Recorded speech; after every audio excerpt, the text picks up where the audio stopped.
ખેડા જિલ્લાના નડિયાદ મહાનગરપાલિકાનો ચાર્જ સંભાળતા કમિશનર નડિયાદ મહાનગરપાલિકાના પ્રથમ કમિશનર GH સોલંકી 11 કલાકે નડિયાદ મહાનગરપાલિકા ખાતે આવી પહોંચ્યા. કમિશનર સોલંકી પત્રકારો સાથે મળી રજૂ કર્યા નડિયાદની જનતાના સુખાકારી અને વિકાસ માટે આપવામાં આવશે પ્રાથમિકતા. નડિયાદની જનતાને સરકારની તમામ યોજનાઓનો લાભ મળે તેવા આયોજનની વ્યવસ્થા કરવામાં આવશે. નડિયાદની વરસાદી પાણીના નિકાલની મુખ્ય સમસ્યાના નિરાકરણ માટે પ્રયાસ હાથ ધરવામાં આવશે. ઝોનલ હેડ અમિત પારેખ, આઝાદ મીડિયા લાઈવ, ખેડા.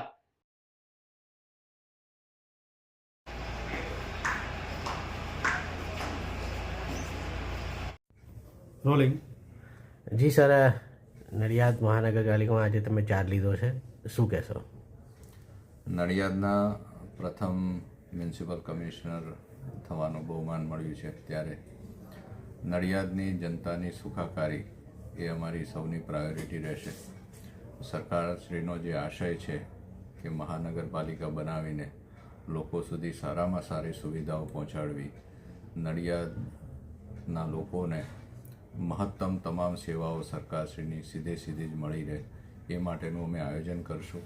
જરૂરી ઇન્ફ્રાસ્ટ્રક્ચરનું આયોજન કરશું અને આગામી સમયમાં ઝડપથી નગરપાલિકામાંથી મહાનગરપાલિકાનું સેટઅપ ગોઠવાય એ માટેના અમારા પ્રયત્નો રહેશે. સાહેબ, આપ આવ્યા અને આપે અહીંયા ડેપ્યુટી કમિશનર સાથે પણ મુલાકાત કરી છે. મુખ્ય કયા પ્રશ્નો આપને લાગે છે કે જેના પર પ્રાથમિકતા આપવામાં આવશે? પ્રાથમિકતામાં એક તો આવતા ચોમાસાને ધ્યાનમાં રાખીને આયોજન કે જે પાણી ભરાવાની સમસ્યાઓ હોય, હાલ નગરપાલિકામાંથી મહાનગરપાલિકા સેટઅપ થયું ત્યારે જન્મ મરણના દાખલા, ટેક્સ વસૂલાત, એને ઝડપથી જેટલી ઝડપથી અમે કરી શકીએ એટલી ઝડપથી એને પરિવર્તન કરી અમારી સિસ્ટમમાં લાવી અને લોકોને કોઈ પણ તકલીફ ન પડે એ પ્રકારનું આયોજન કરશું. સાહેબ, સામાન્ય રીતે કોઈપણ નગરમાં સ્વચ્છતા અને રોડ રસ્તા ઉપર પ્રાથમિકતા આપવામાં આવે છે. સ્વચ્છતા તો આપણું પ્રધાનમંત્રી સાહેબનું પણ એક સ્વપ્ન છે અને રોડ રસ્તા પ્રાથમિક જરૂરિયાત, તો એ માટેનું કોઈ પ્લાનિંગ સાહેબ? હા, બિલકુલ. સ્વચ્છતા માટે તો અમે સતત ભાર આપશું. સ્વચ્છતા આપણી હેબિટમાં પણ હોવું જોઈએ. માનનીય વડાપ્રધાનશ્રીએ પણ જે મંત્ર આપ્યો છે એને અનુલક્ષીને અને નિર્મળ ગુજરાતનું સ્વપ્ન આપણા માનનીય મુખ્યમંત્રીશ્રી પણ જોઈ રહ્યા છે.